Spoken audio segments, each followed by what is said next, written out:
이 시간 우리 합심해서 다 같이 기도하겠습니다. 지난주 일처럼 자막에 기도 제목이 나가는데요. 제가 그 기도 제목들을 읽고 기도할 때 여러분들 함께 마음 모아주시고 또 읽으시면서 함께 기도로 참여해 주시면 고맙겠습니다.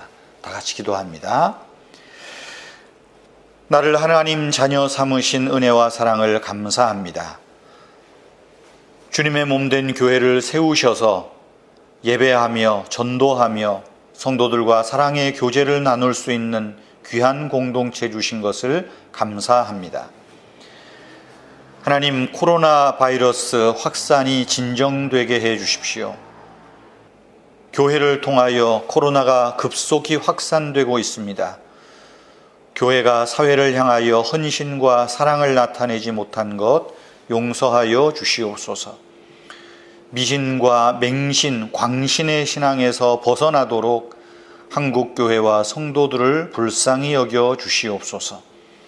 성도들에게 분별력을 주시어서 주님의 음성을 듣고 신앙의 제자리로 돌아서게 하여 주시옵소서.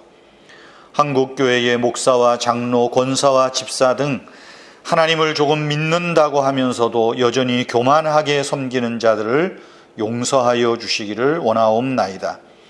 우리를 불쌍히 여기시어서 주님, 이 코로나 확산이 멈추게 하여 주시옵소서.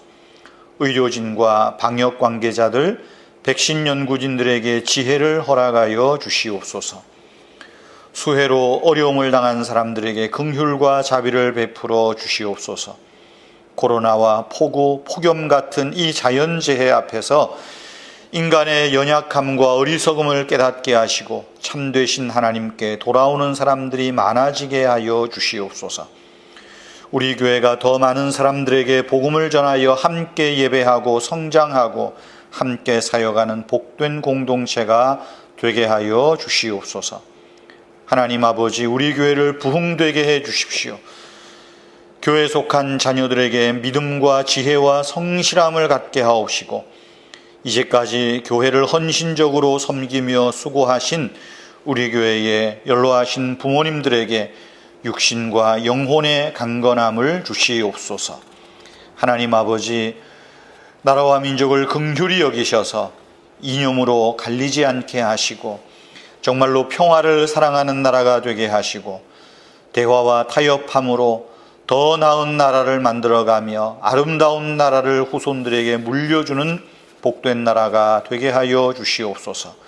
오늘도 하나님 아버지 예배하며 주님의 말씀을 나눌 때에 이 말씀 앞에 겸손하게 하시고 우리를 사랑하시는 하나님의 음성을 듣게 하여 주시옵소서.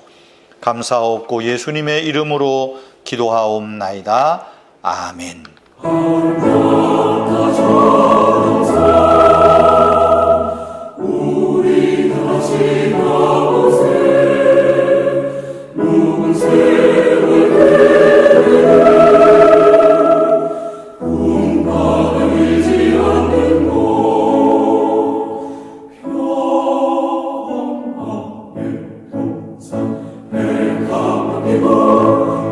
공기 신사 나저 아름다운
오늘 우리에게 주시는 하나님의 말씀은 시편 23편입니다.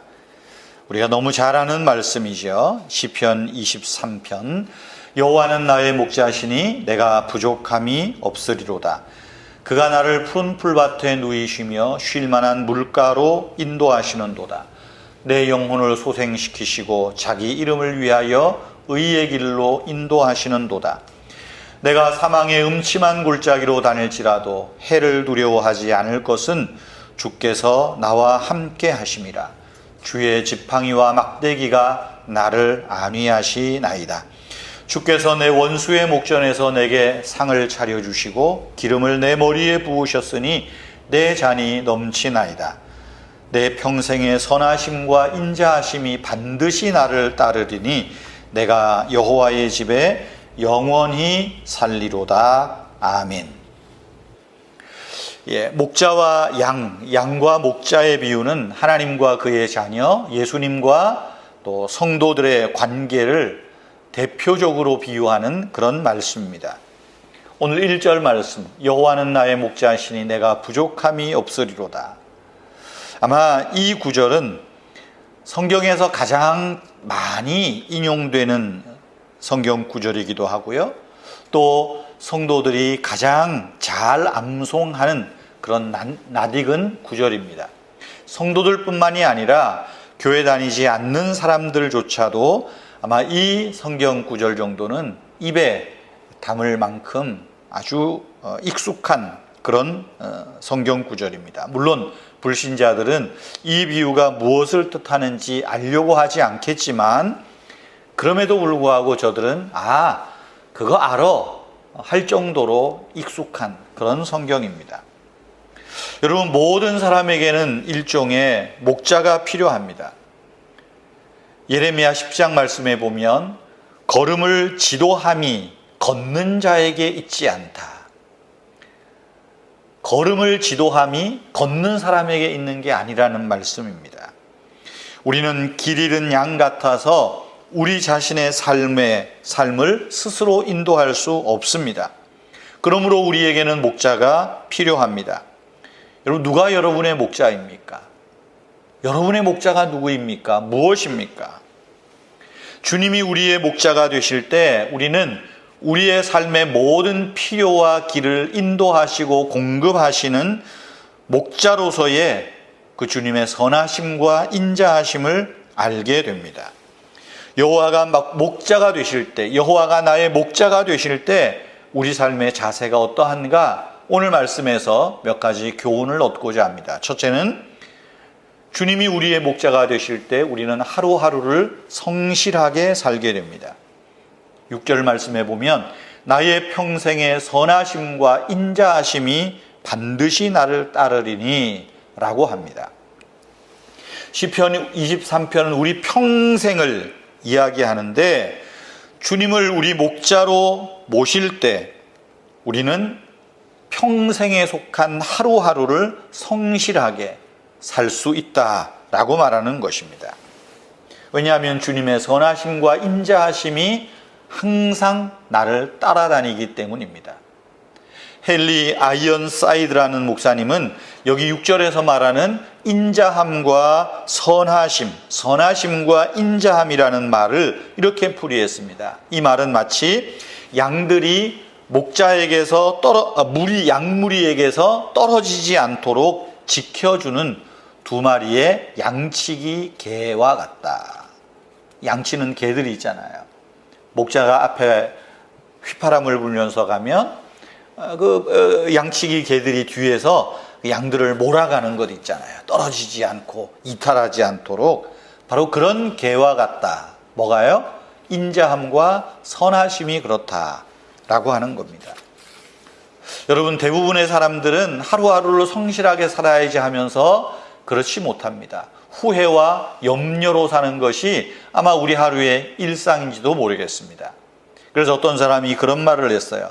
대부분의 사람은 두 도둑 사이에서 십자가에 못 박힌다라고 말했어요. 두 도둑 사이에 우리가 십자가에 못 박힌다. 그 두 도둑이 뭘 말하겠어요? 어제에 대한 후회, 또한 내일을 바라보는 염려, 후회와 염려라는 그 두 도적 사이에 우리가 존재한다라고 표현하고 있습니다. 성도 여러분, 주님이 우리의 목자가 되심은 그 두 도적 사이에 있게 하는 것이 아니에요. 오히려 오늘을 즐겁게, 오늘을 감사하게, 오늘을 풍성하게 살도록 하십니다. 주님이 목자가 되실 때 우리는 평생 여호와의 인자하심과 선하심, 그 능력을 보면서 살게 된다라고 하는 것입니다. 그러므로 저와 여러분들이 주님을 목자로 삼고 목자 되신 주님의 뒤를 따르며 성실하게, 기쁘게, 감사하게 하루하루를 사는 은혜와 축복이 있기를 바랍니다. 두 번째로, 주님이 나의 목자가 되실 때 나는 주님의 음성을 듣습니다.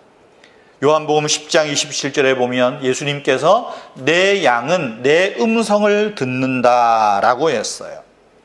목자는 자기 양을 뒤에서 회초리로 몰아가지 않습니다.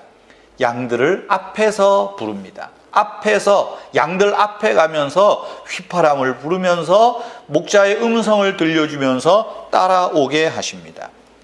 여호와가 나의 목자라고 고백할 때 과연 여러분, 우리는 주님의 음성을 듣고 있는지요? 우리가 오늘 이 시대에서 어떻게 주님의 음성을 듣겠습니까? 두 가지를 제시합니다. 첫째는 여러분, 자주 성경을 읽고 가까이 하십시오. 성경을 읽고 가까이 하는 것이 목자이신 주님의 음성을 듣는 길입니다. 두 번째로는 교회를 통하여, 교회 강단에 세우신 저를 통하여서 여러분에게 주시는 말씀을 들으십시오. 교회를 통하여 주시는 말씀을 들으십시오. 아침마다 밴드를 통해서, 유튜브를 통해서 묵상을 올립니다. 여러분, 즐겨 참여하십시오. 수요 영상 예배 오늘 참 잘하셨습니다. 주일 예배 참석하실 때 그저 몸만 앉아 있는 것이 아니라 설교를 귀담아 들으십시오. 들으면서 메모도 하시고 마음에도 새기시고 들으십시오. 주님의 음성을 듣는 시간 아니겠습니까? 세 번째로, 주님이 나의 목자가 되실 때 우리는 우리의 필요를 공급하시는 은혜와 축복을 기대할 수 있습니다. 여러분, 우리는 삶 속에서 수많은 변화를 경험합니다. 변화무쌍한 인생 아닙니까? 변화무쌍한 삶에 걸쳐서 예수님을 우리 평생의 목자로 삼을 때 그 목자이신 주님은 우리의 필요를 공급하신다는 것입니다. 여러분, 시편 23편은 인생의 요약이기도 해요. 제가 언젠가 말씀드린 것 같은데 시편 23편은 다윗이 소년 때 지은 시가 아닌 것 같아요. 인생을 마무리할 때 마치 인생의 회고록을 쓰는 그 심정으로 시편 23편을 노래하지 않았을까? 저는 늘 그렇게 생각을 합니다. 1절, 2절은 어떤가요? 마치 어린 시절을 말하는 것 같습니다.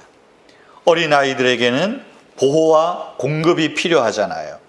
누군가의 보살핌이 필요하잖아요. 그처럼 하나님은 우리를 보호하시고 성장하도록 필요를 공급하십니다. 3절은 청소년, 마치 청년 시절을 말하는 것 같습니다. 이때에는 방향성이 중요해요. 인생의 방향이 중요하고 훈육이 필요해요. 그래서 3절에서 뭐라고 말합니까? 의의 길로 인도하신다. 내 영혼을 소생시키시고 의의 길로 인도하세요.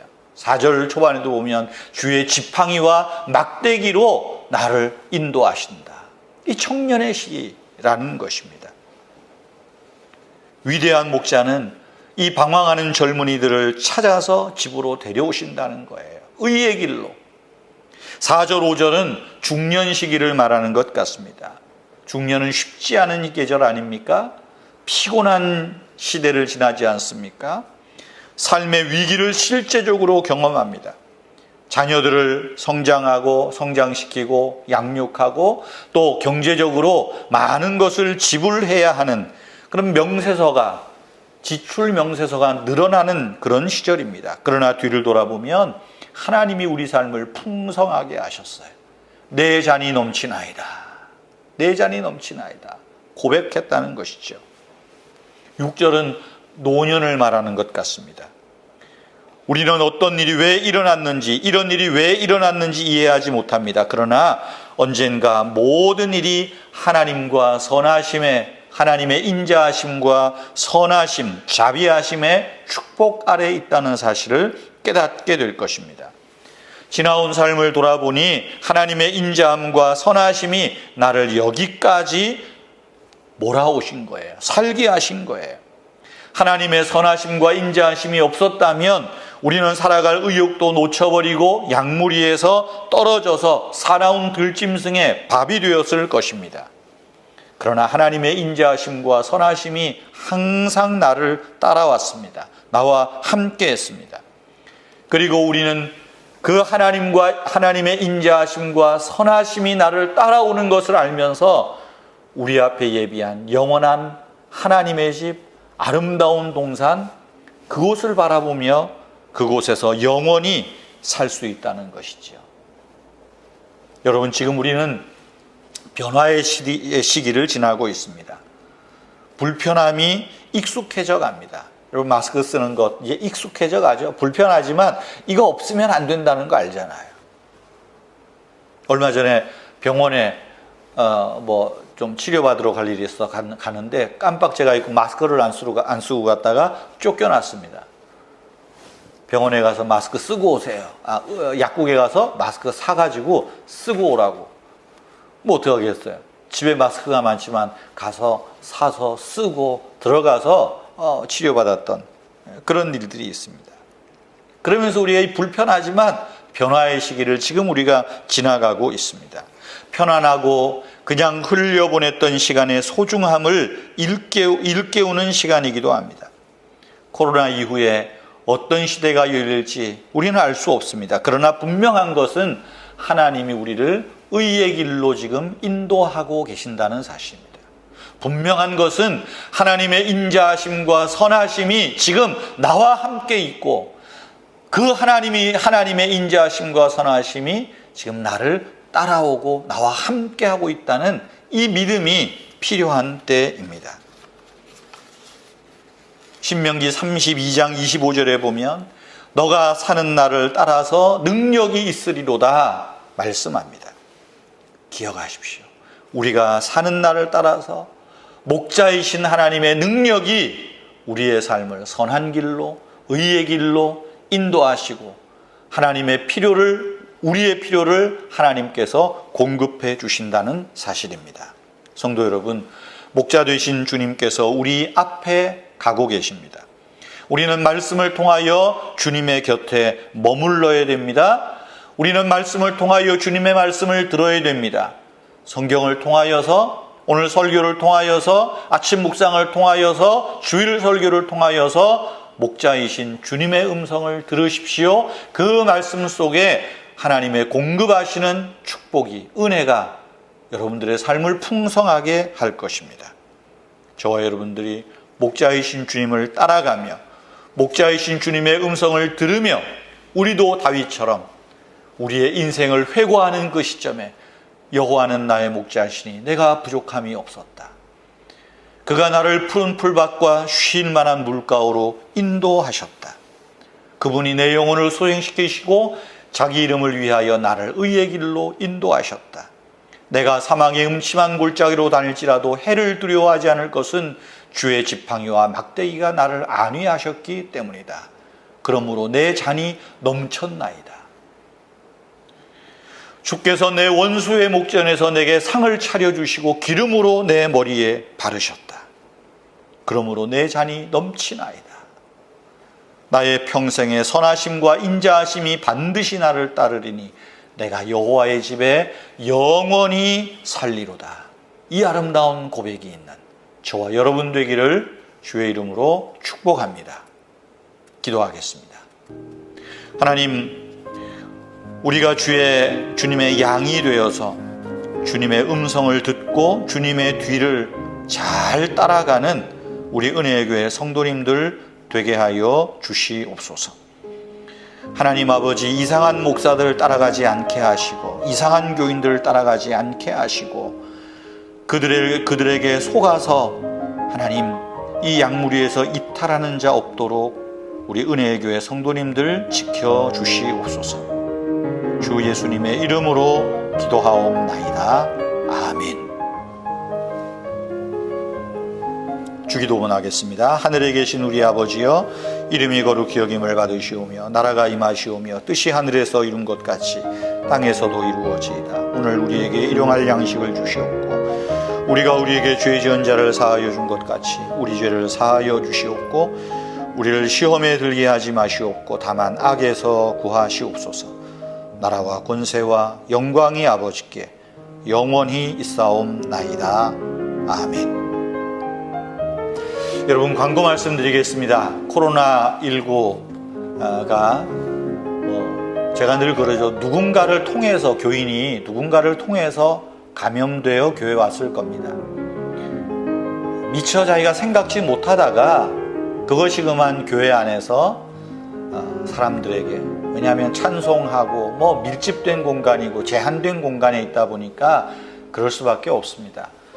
그 사람이 또 나가서 가족에게, 또 직장에서, 또 이웃에게, 접촉하는 사람들에게 알게 모르게 퍼져나가는 것 아니겠어요? 참 교회발 코로나 바이러스 확산이라는 이야기를 참 듣기가 싫습니다. 그런데 어쩔 수 없습니다. 여러분, 확산자가 지금 계속 나오고 있습니다. 그래서 말씀을 드립니다. 잘 들으십시오. 이번 주일은 교회에서 모이지 않습니다. 사회에서는 지금 코로나 2단계라고 하지만 저희는 그 2단계를 3단계로 받아들여서 선제적으로 조처합니다. 교회 대면 예배는 없고요. 대신에 영상 예배로 인터넷으로 생방송 라이브로 드리게 될 것입니다. 다음 주에는 또 어떻게 될지 모르겠습니다. 다음 주에는 다음 주에 광고하겠고요. 금주는 교회에서 모이지 않는 것 기억하시고 여러분들 집에서 밴드를 통해서 또 유튜브를 통해서 꼭 예배에 참여해 주시면 감사하겠습니다.